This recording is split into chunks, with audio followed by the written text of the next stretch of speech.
नमस्कार, 10 बज रहे हैं। आ गया है 24 घंटे 24 रिपोर्टर, नए रंग, नए अंदाज, नए तेवर के साथ। अगले आधे घंटे में सुबह के अखबार की हर बड़ी सुर्खी। सबसे पहले बुलेटिन की 4 बड़ी खबरें। गणेश ठाकुर के साथ देखेंगे जिया खान की मौत का सच, अब सीबीआई पता करेगी। ब्रजेश कुमार सिंह आपको बताएंगे अमित शाह को Z+ सिक्योरिटी मिलने पर मचा बवाल। जैनेंद्र कुमार के साथ देखिए राष्ट्रपति से मिलकर केजरीवाल ने की दिल्ली में चुनाव की मांग। और सरोज सिंह बताएंगी देश की पहली सेमी बुलेट ट्रेन का सफल ट्रायल, 90 मिनट में दिल्ली से पहुंचेंगे आगरा। और आगे सबसे बड़ी खबर, क्या जिया की हत्या हुई थी?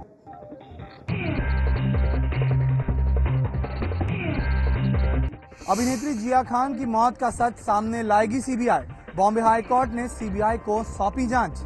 जिया खान की मां राबिया खान मुंबई पुलिस की जांच से संतुष्ट नहीं थी और बॉम्बे हाई कोर्ट में याचिका दायर कर मौत को हत्या बताते हुए सीबीआई जांच की मांग की गई थी।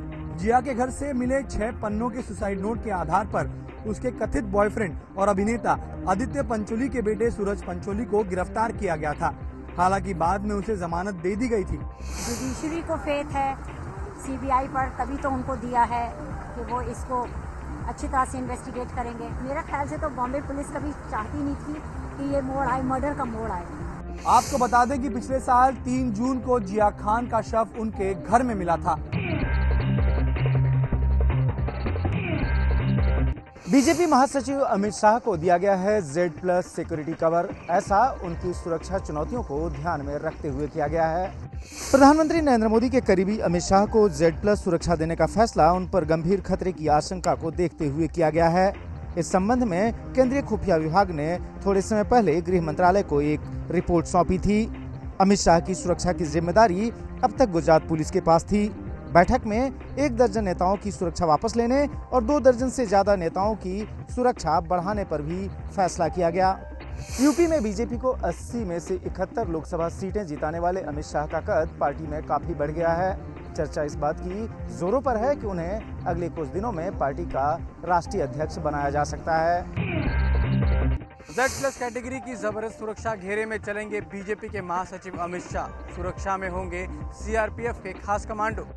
अमित शाह को Z+ कैटेगरी सुरक्षा दिए जाने के बाद उनकी सुरक्षा में तैनात रहेंगे कुल 36 कमांडो। ये कमांडो कुल 3 शिफ्ट में 24 घंटे उनके साथ रहेंगे, यानी एक शिफ्ट में उनके साथ चलेंगे 12 कमांडो।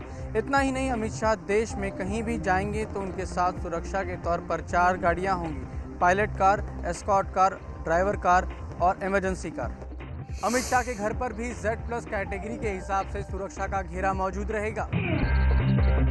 बीजेपी महासचिव अमित शाह को Z+ सुरक्षा दिए जाने के फैसले पर विरोधी पार्टियों ने सवाल उठाए हैं। कांग्रेस ने पूछा है कि अमित शाह को किनसे और किस तरह का खतरा है। अमित शाह को किस लिए दिए, ये बड़ा सवाल है, और उनको किस तरीके का खतरा है कि Z+ उनको सिक्योरिटी दी जाए।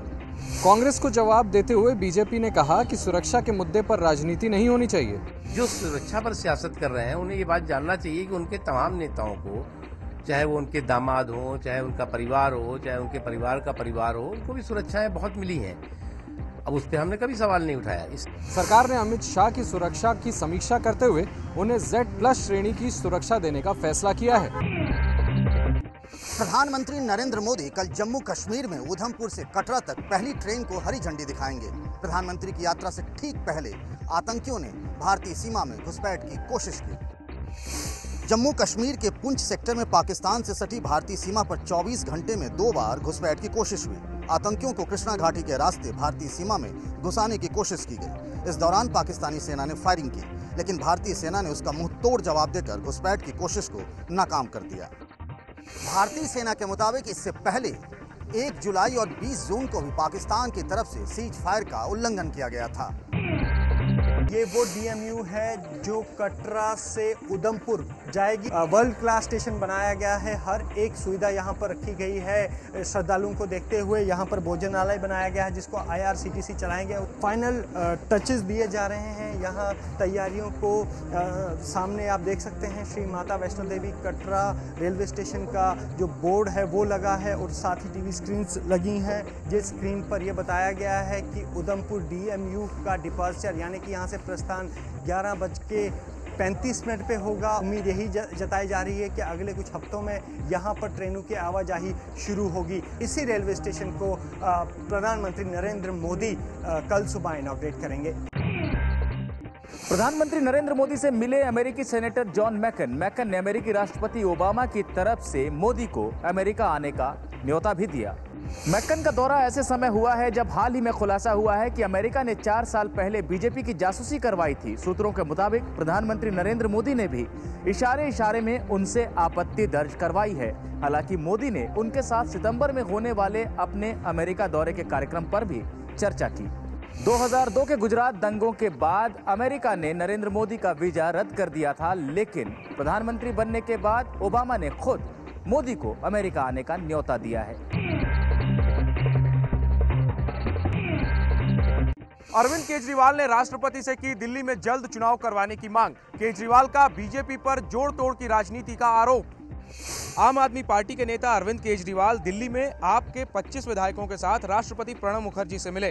राष्ट्रपति को दी चिट्ठी में दिल्ली में जल्द चुनाव की मांग की गई। किसी भी हालत में बीजेपी चुनाव टालना चाह रही है, तो बीजेपी अब तोड़ने पे लोगों को, एमएलएज को तोड़ने पे उतर आई है। ज्यादा दुख की बात यह है कि अभी परसों रात को 7:30 बजे वंदना कुमारी, जो हमारी शालीमार बाग से एमएलए हैं, उनके पास भाजपा के कुछ लोग पहुंचे और उन्होंने उनको पहले तो कोशिश की तोड़ने की लालच देकर, लेकिन जब वो नहीं मानी तो उन्होंने फिर उन्हें जान से, उनके पूरे परिवार को जान से मारने की धमकी दी।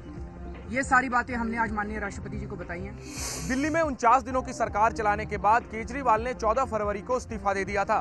फिलहाल दिल्ली में राष्ट्रपति शासन है। केंद्रीय गृह मंत्री राजनाथ सिंह ने दिल्ली सरकार को जमाखोरों के खिलाफ सख्त कार्रवाई के निर्देश दिए हैं। राजनाथ ने ये निर्देश महंगाई के मुद्दे पर उपराज्यपाल के साथ बैठक के दौरान दिए। राजनाथ सिंह और नजीब जंग की बैठक में महंगाई के अलावा दिल्ली के बिजली संकट पर भी चर्चा हुई। राजनाथ सिंह ने उपराज्यपाल से आलू प्याज की सप्लाई का हाल भी पूछा। जितना मैक्सिमम ऑनेस्ट एफर्ट हो सकता है हमारी सरकार कर रही है और करेगी, और हम कॉन्फिडेंट हैं कि हम महंगाई पर काबू पाएंगे। निश्चित समय इस संबंध में कुछ फोरकास्ट नहीं किया जा सकता। इस बैठक में मुख्य सचिव और दिल्ली के पुलिस कमिश्नर BL बस्ती समेत तमाम आला अफसर शामिल हुए थे। मध्य प्रदेश के मुख्यमंत्री शिवराज सिंह चौहान ने कहा है कि वो व्यापम घोटाले पर विधानसभा में देना चाहते हैं जवाब। शिवराज सिंह ने कहा कि उन पर आरोप लगाने वाली कांग्रेस में जवाब सुनने की हिम्मत भी होनी चाहिए। सदन का नेता होने के नाते, मुख्यमंत्री होने के नाते ये मेरा अधिकार है कि मैं उनके हर प्रश्न का उत्तर दूं। मैं उत्तर देना चाहता हूं, मैं बोलना चाहता हूं, लेकिन कांग्रेस के मित्र लोकतंत्र की हत्या कर रहे हैं। कीचड़ फेंकते रहो, धूल उछालते रहो, छवि खराब करते रहो। ये गंदा खेल खेल रही कांग्रेस। शिवराज सिंह ने कांग्रेस पर गंदी राजनीति करने का आरोप लगाते हुए दावा किया है कि कांग्रेस के आरोपों की हवा निकल चुकी है। पिछले 4 साल से मुख्यमंत्री जी की नाक के नीचे व्यापम का घोटाला उजागर हो रहा है। उनको जानकारी है, अगर वो वाकई ईमानदार हैं, तो क्या कारण है कि व्यापम का वकील और STF का वकील एक ही व्यक्ति है? यानी ये तो ये हो गया कि चोर का वकील भी एक है और पुलिस का सजा दिलाने वाला वकील भी एक है। मध्य प्रदेश विधानसभा में कांग्रेस विधायकों का विरोध प्रदर्शन। व्यापम घोटाले के खिलाफ काले कपड़ों में पहुंचे विधानसभा। काले कपड़े पहनकर विरोध जता रहे कांग्रेस विधायकों ने मध्य प्रदेश विधानसभा में कामकाज ठप कर दिया। कांग्रेस विधायक सदन में कांग्रेस के नेता सत्यदेव कटारे के नेतृत्व में शिवराज सरकार के खिलाफ नारेबाजी करते रहे। कांग्रेस व्यापम घोटाले की जांच STF की जगह CBI से कराने की मांग पर अड़ी है। और हम पूरी विधानसभा चलाना चाहते हैं। बजट सुनेंगे, या तो संन्यास लेकर घर जाए और या CBI को दोनों केसों की जांच करें। कांग्रेस के प्रदर्शन के जवाब में बीजेपी ने कहा है कि मामले की निष्पक्ष जांच चल रही है और कानून अपना काम करेगा। सुनंदा पुष्कर के पोस्टमार्टम रिपोर्ट से जुड़े विवाद के बाद पहली बार बोले डॉक्टर सुधीर गुप्ता। कहा सुनंदा की पोस्टमार्टम रिपोर्ट सही है। डॉक्टर सुधीर गुप्ता आरोप लगा चुके हैं कि सुनंदा पुष्कर की पोस्टमार्टम रिपोर्ट तैयार करने के दौरान उन पर झूठी रिपोर्ट बनाने के लिए दबाव डाला गया था। हालांकि डॉक्टर गुप्ता ने साफ किया कि उन्होंने रिपोर्ट में कोई बदलाव नहीं किया। In this regard, I want to clarify on record that not only the postmortem report of Sunanda Puskar Tharoor. Any postmortem report which has been prepared by me are totally based on principle and practice of medicine and truth as per norms of the ethics. AIIMS प्रशासन का कहना है कि उनकी तरफ से doctor Sudhir Gupta पर postmortem report को लेकर कोई दबाव नहीं डाला गया था। अस्पताल प्रशासन का कहना है कि उसे बाहरी दबाव के बारे में भी कोई जानकारी नहीं है। दहेज उत्पीड़न के मुकदमों पर सुप्रीम कोर्ट का बड़ा फैसला। सुप्रीम कोर्ट ने कहा कि दहेज उत्पीड़न का आरोप लगते ही नहीं होनी चाहिए गिरफ्तारी। सुप्रीम कोर्ट ने यह अहम फैसला दहेज विरोधी कानून के गलत इस्तेमाल और झूठे मुकदमों की बढ़ती संख्या के चलते दिया है। दहेज केस में अब गिरफ्तारी से पहले पुलिस को केस डायरी में वजह दर्ज करनी होगी, जिनकी मजिस्ट्रेट समीक्षा करेंगे। दहेज के केस में फौरन गिरफ्तारी के पुलिस के अधिकार को सुप्रीम कोर्ट ने भ्रष्टाचार की बड़ी वजह भी माना है। सुप्रीम कोर्ट का ये आदेश सभी राज्यों को भेजा जाएगा। सुप्रीम कोर्ट ने दहेज उत्पीड़न के मामलों में बेवजह होने वाली गिरफ्तारी पर भी चिंता जताई है। अक्सर हम दहेज कानून के गलत इस्तेमाल की खबरें सुनते आए, लेकिन आगे ऐसा ना हो इसकी व्यवस्था सुप्रीम कोर्ट ने कर दी है। आगे बढ़ेंगे और अगली खबर में आसाराम को राहत नहीं। सुप्रीम कोर्ट ने आसाराम के खिलाफ गुजरात में दर्ज रेप के केस में अंतरिम जमानत देने से किया इनकार। सुप्रीम कोर्ट ने आसाराम को गुजरात हाई कोर्ट में अर्जी देने को कहा है। गुजरात में दर्ज रेप केस में सुप्रीम कोर्ट ने जमानत देने से इनकार कर दिया, लेकिन उन पर राजस्थान में चल रहे रेप केस में जमानत की अर्जी सुप्रीम कोर्ट ने सुनवाई के लिए स्वीकार कर ली और राजस्थान सरकार को नोटिस भी जारी कर दिया। 19 अगस्त को मैटर है। आज सुप्रीम कोर्ट ने नोटिस इशू कर दिया है सारी पिटिशंस पे, बापूजी की बेल एप्लीकेशन पे। हमने अंतरिम जमानत के लिए गुहार नहीं लगाई थी। हम कह रहे हैं हमें हमेशा से रेगुलर बेल दीजिए। रेप के आरोप में आसाराम पिछले 10 महीनों से जेल में बंद हैं। शंकराचार्य स्वामी स्वरूपानंद सरस्वती के खिलाफ जयपुर में शिकायत दर्ज। ये शिकायत साईं बाबा के खिलाफ विवादित बयान के मामले में दर्ज हुई है। शंकराचार्य स्वामी स्वरूपानंद सरस्वती के खिलाफ पुलिस में शिकायत जयपुर के एक सामाजिक कार्यकर्ता ने दर्ज कराई है। शिकायत जयपुर के वैशाली नगर थाने में दर्ज कराई गई है। अगर शुरुआती जांच में शंकराचार्य पर लगाए गए आरोप सही पाए गए तो पुलिस उनके खिलाफ FIR दर्ज कर सकती है। शंकराचार्य स्वामी स्वरूपानंद सरस्वती ने साईं को भगवान का दर्जा दिए जाने और उनकी पूजा करने का विरोध किया था, जिससे साईं भक्त भड़के हुए हैं। सुब्रत रॉय की जमानत के लिए सहारा ग्रुप ने सुप्रीम कोर्ट में दी नई अर्जी। 40 दिन के लिए जमानत मांगी गई है। सहारा ग्रुप ने अपनी अर्जी में कहा है कि निवेशकों का पैसा लौटाने के लिए उसे कुछ संपत्तियां बेचनी है, जिसके लिए ग्रुप के मुखिया सुब्रत रॉय का जेल से बाहर आना जरूरी है। इस दलील के साथ सहारा ग्रुप ने 40 दिन की जमानत के लिए अर्जी दी है। शुक्रवार को अर्जी पर सुनवाई होगी। दूसरी तरफ आयकर विभाग भी सहारा ग्रुप के खिलाफ सुप्रीम कोर्ट पहुंचा। आयकर विभाग ने सहारा ग्रुप की 3 कंपनियों पर 4,800 करोड़ का बकाया नहीं चुकाने का आरोप लगाया है। निवेशकों के बकाया 24,000 करोड़ रुपए नहीं लौटाने के आरोप में सुब्रत रॉय 4 मार्च से दिल्ली के तिहाड़ जेल में बंद है। मुंबई में आज से 20% पानी की कटौती शुरू हो गई है। बीएमसी ने मुंबई वालों से पानी के इस्तेमाल में किफायत बरतने को कहा है। मुंबई में बारिश की वजह से भले ही सड़कों पर घुटनों तक पानी जमा हो रहा हो, लेकिन पीने के पानी के लिए उन्हें 20% की कटौती से जूझना होगा। दरअसल जून महीने में औसत से कम बारिश के चलते बीएमसी ने पानी कटौती का फैसला किया है। साल 2009 में भी जल संकट की वजह से 30% पानी की कटौती मुंबई में की गई थी। लंबे इंतजार के बाद आखिरकार दिल्ली पहुंच ही गया मॉनसून। राजधानी दिल्ली के कई इलाकों में हुई आज मॉनसून की पहली बारिश। दिल्ली में मॉनसून की पहली बारिश ने आज राजधानी के लोगों को गर्मी से राहत दी है। दिल्ली के आसपास के इलाकों में भी बूंदाबांदी हुई है। लंबे इंतजार के बाद मॉनसून की दस्तक वाकई राहत देने वाली है। ये मानसून की बरसात है। जुलाई का जो महीना है उसमें अच्छी बारिश होगी और अगले 2 वीक के दौरान तो पूरे उत्तर और मध्य भारत में अच्छी बारिश होगी। मौसम विभाग के मुताबिक दिल्ली NCR के अलावा पंजाब, हरियाणा और उत्तरी राजस्थान में भी पहुंच गया है मॉनसून। दिल्ली से आगरा के बीच सेमी बुलेट ट्रेन का ट्रायल रन सफल। सिर्फ 89 मिनट में दिल्ली के निजामुद्दीन से आगरा पहुंची सेमी बुलेट ट्रेन। नई दिल्ली से सुबह 11:15 बजे रवाना हुई सेमी बुलेट ट्रेन 11:26 पर निजामुद्दीन से छूटी और दोपहर 12:55 पर आगरा पहुंची। यानी ये ट्रेन नई दिल्ली रेलवे स्टेशन से 100 मिनट और निजामुद्दीन रेलवे स्टेशन से 89 मिनट में ही आगरा कैंट पहुंच गई। सेमी बुलेट ट्रेन का ट्रायल रन भले ही नई दिल्ली रेलवे स्टेशन से हुआ हो, लेकिन इस ट्रेन को निजामुद्दीन से आगरा के बीच चलाने की योजना है। आज के सफर के दौरान 160 किलोमीटर प्रति घंटे की रफ्तार से चली सेमी बुलेट ट्रेन अगर सब कुछ ठीक ठाक रहा तो इस साल नवंबर से आम यात्रियों के लिए खोल दी जाएगी ये सेवा। रेलवे को उम्मीद है कि नवंबर तक देश की पहली सेमी बुलेट ट्रेन दौड़ने लगेगी। इसी के साथ हिंदुस्तान ने बुलेट ट्रेन दौड़ाने की तरफ एक और कदम बढ़ा लिया है। मुंबई के चर्चित पल्लवी पुरकायस्थ मर्डर केस के दोषी सज्जाद मुगल की सजा पर ऐलान टला। 30 जून को दोषी ठहराए गए सज्जाद पठान को अब 7 जुलाई को सजा सुनाई जा सकती है। गुरुवार को सजा पर बहस होनी थी, लेकिन पठान के वकील ने केस को rare of the rarest case ना मानते हुए बहस में हिस्सा लेने से इनकार कर दिया था। रेयरेस्ट ऑफ रेयर क्राइम होने के कारण इसे फांसी की सजा मिलनी चाहिए।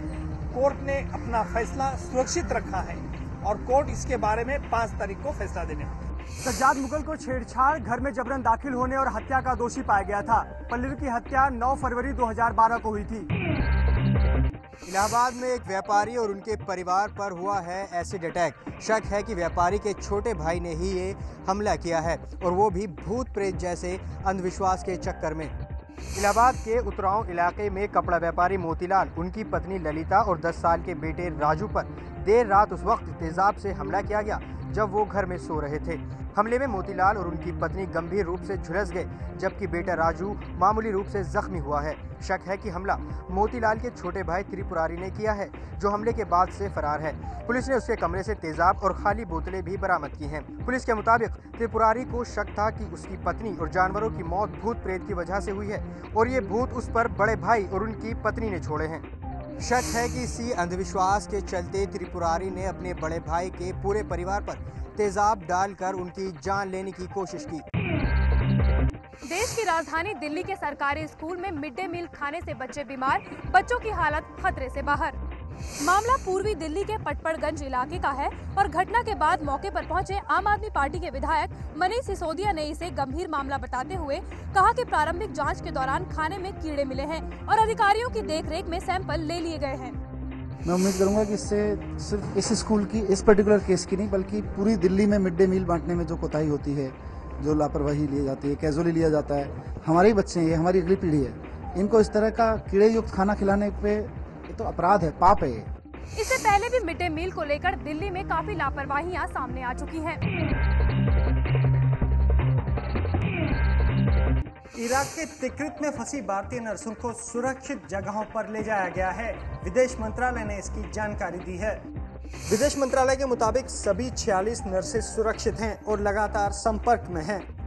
The Indian nationals who are nurses who were in the hospital in Tikrit. My understanding is that approximately a short while ago they have moved to another location. All of them are safe and unharmed. पहले खबर आई थी कि बम धमाके में कुछ नर्सें जख्मी हुई हैं। इस खबर को विदेश मंत्रालय ने खारिज कर दिया है। बॉम्बे स्टॉक एक्सचेंज में आज सुबह करीब 3 घंटे तक कारोबार नहीं हो पाया। तकनीकी खराबी के चलते कारोबार नहीं हुआ। बाजार खुलने के करीब आधे घंटे बाद ही 9:35 पर BSE में तकनीकी खराबी आ गई। करीब 3 घंटे बाद में कारोबार दोबारा शुरू हो पाया। सेंसेक्स आज करीब 17 अंक नीचे 25,824 पर बंद हुआ, जबकि निफ्टी 10 अंक नीचे 7,715 पर बंद हुआ। हालांकि आज सुबह शेयर बाजार भारी बढ़त के साथ खुला था, लेकिन बंदी का समय आते आते इसमें गिरावट आ गई। 24 घंटे 24 रिपोर्टर में 10 बजे का ये शो यहीं खत्म होता है। रात 12 बजे हम फिर लौटेंगे। हम ये भी बता दें कल की 3 बड़ी खबरें क्या हैं।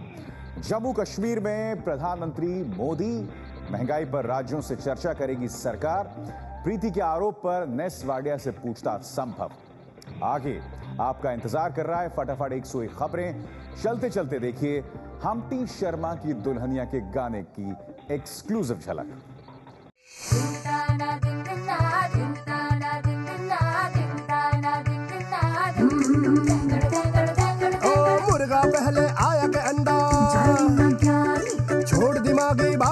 प्यारे, अरे मुर्गा पहले आया के अंडा, अरे छोड़ दिमागी बातें प्यारे, मुर्गी रात भर रोए, मुर्गी रात भर न सोई, मुर्गा है का दीवाना, अंडा है मैं नहीं आना। और जब भी नचे तू